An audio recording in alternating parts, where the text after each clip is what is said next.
Bonjour à tous. Qui emportera le leadership à gauche? L'écologie confirmera-t-elle sa percée? Mon invité ce soir est candidat Europe Écologie Les Verts aux élections régionales. Les Verts qui ont décidé de partir seuls malgré leur alliance au pouvoir avec l'équipe du socialiste François Bonneau. Alors, pari risqué ou calculé, on voit ça avec vous aujourd'hui, Charles Fournier. Bonjour. Bonjour. D'abord, pour ceux qui ne vous connaissent pas, est-ce que vous pourriez tout simplement vous présenter? Alors pour me présenter, je vais montrer mon visage, Voilà. mais je vais remettre tout de suite mon masque parce que dans la période, je crois, utile à la fois d'être exemplaire et de ne pas soumettre à des interprétations l'absence de masque. Et les élus sont particulièrement interrogés sur cette responsabilité. Alors j'ai 53 ans, je suis sologno, originaire du plus grand réservoir de biodiversité d'Europe, qu'est la Sologne. Et il ne faut pas oublier, nous avons ce poumon extraordinaire dans notre région. J'habite aujourd'hui à Blois. Je travaille dans une coopérative, je suis entrepreneur salarié et puis je suis papa de 2 filles, une grande qui a 22 ans, déjà engagée dans l'écologie, et une plus petite qui a 10 ans, qui est encore sur les chemins de l'école. Et je suis conseiller régional depuis 2010 et je suis aujourd'hui dans mon 2e mandat en qualité de vice-président en charge de la transition écologique et citoyenne. Alors justement, vous êtes dans l'équipe de François Bonneau, le socialiste. On peut s'interroger pourquoi n'être pas repartis ensemble pour ces élections régionales? Alors peut-être vous ne vous en rappelez pas, mais en 2015, tout comme en 2010, nous avions présenté dans une élection à la proportionnelle nos projets différents dans un premier tour. Et si aujourd'hui nous sommes dans une majorité commune, c'est le résultat du 2e tour de l'élection où nous avions fusionné avec la liste arrivée en tête, celle conduite par François Bonneau, mais dans une élection à la proportionnelle pour la vitalité démocratique, pour que les citoyens aient le choix, pour pas qu'ils votent utile au 2e tour, puis aussi maintenant au 1er tour. Il nous semble important que les projets différents soient exprimés dans l'élection au 1er tour. Ça, c'est la première raison. Et la 2e raison tout aussi essentielle, c'est que nous avons engagé une démarche extraordinairement ouverte avec des citoyens, des territoires. Nous avons plus de 600 citoyens qui ont participé à la construction de notre projet, des comités d'initiative dans les 21 bassins de vie de la région. Bref, une démarche de dépassement. Et vous verrez que nous sommes un rassemblement très large, nous allons sans doute en parler. Nous sommes un rassemblement citoyen, écologiste, social et solidaire. Moi, évidemment, j'invite tout le monde à pouvoir rejoindre ce projet-là. Mais ce projet, il porte des différences, elles doivent s'exprimer. Chacun doit avoir le choix, particulièrement au moment où nous sortons de crises majeures. Enfin, nous sommes encore dans des crises majeures qui invitent à placer l'écologie comme pivot des rassemblements. Alors vous avez parlé des alliances, des soutiens en tout cas, la France Insoumise depuis cette semaine. Est-ce que ça ne peut pas être un repoussoir finalement, par exemple au 2e tour, où il faut élargir sa base électorale? Alors, regardez ce qui s'est passé à Tours. Regardez ce qui s'est passé dans différents territoires de notre pays. Ça n'a pas été un repoussoir dès lors que le projet est au cœur de ce qui rassemble, dès lors que la dynamique citoyenne qui est poussée et non pas tirée par les forces politiques est bien celle qui se présente devant les électeurs et les électrices. La France Insoumise est un parti qui partage avec nous des orientations sur la bifurcation écologique, sur la transformation du modèle économique, sur les orientations en matière de changement social, de justice sociale. Nous sommes en accord là-dessus. Nous avons des cultures politiques différentes, mais nous avons démontré par le dialogue que nous avons construit là notre capacité à faire ensemble. Et puis je vais vous dire quelque chose qui est très important.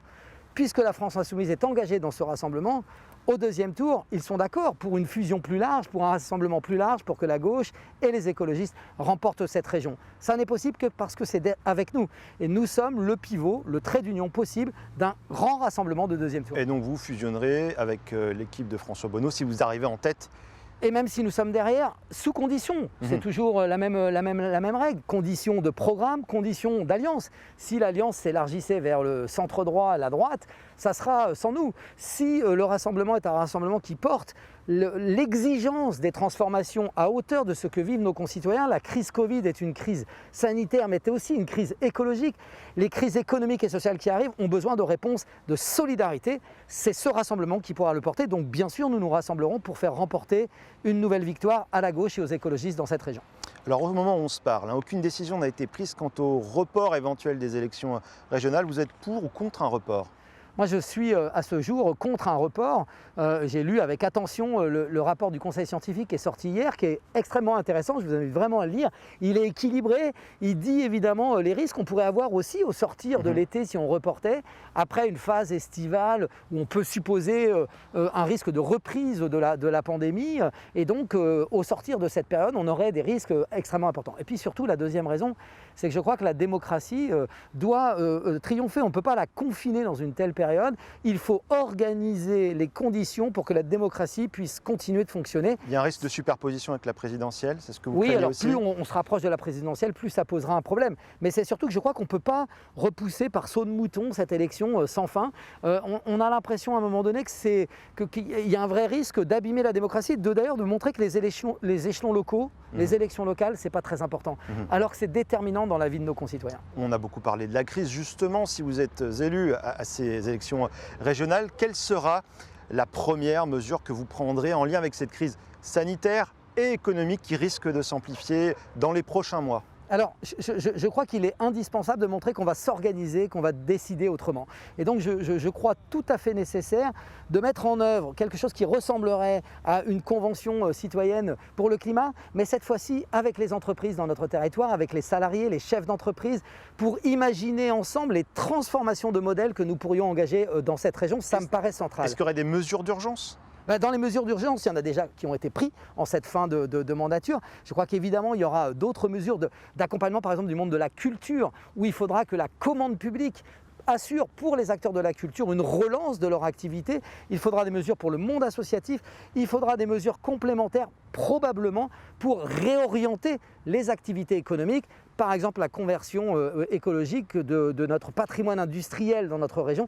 Ça sera nécessaire, sinon ces activités risquent d'aller dans le mur et nous devons les accompagner vers des activités qui nous sont utiles, qui sont écologiquement utiles, socialement utiles et qui nous permettront d'éviter de prochaines crises. Quelle serait l'autre mesure forte que vous prendriez ? Alors l'autre mesure, je crois que ce serait vraiment de mettre sur la table justement ce travail sur l'avenir de notre économie dans la région.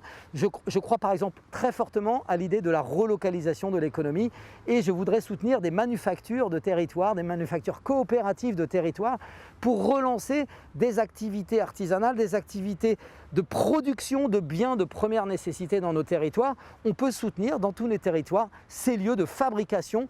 Nous avons montré pendant la crise de la Covid qu'on pouvait détourner une filière de production de cosmétiques pour fabriquer des masques, pour fabriquer du gel hydroalcoolique. Utilisons cette capacité d'adaptation pour répondre à des besoins dans nos territoires et recréer de la valeur ajoutée localement. Alors les écologistes n'ont plus le monopole justement de l'écologie. Certains acteurs pourraient se dire Bonneau, Fournier, c'est bonnet blanc, blanc bonnet, qu'est-ce qui vous sépare ? Alors moi je vais vous dire, l'écologie, c'est pas les petits oiseaux et les petites fleurs. L'écologie politique, c'est une cohérence. L'écologie, ça veut dire notre manière d'habiter sur Terre en équilibre avec les écosystèmes. Qu'est-ce qui vous sépare avec François Bonneau ? La cohérence, sans doute profondément. Ça ne veut pas dire que François Bonneau soit incohérent, ce n'est pas ce que je dis là. Je dis juste que nous irions plus loin, nous serions plus déterminés sur des choix.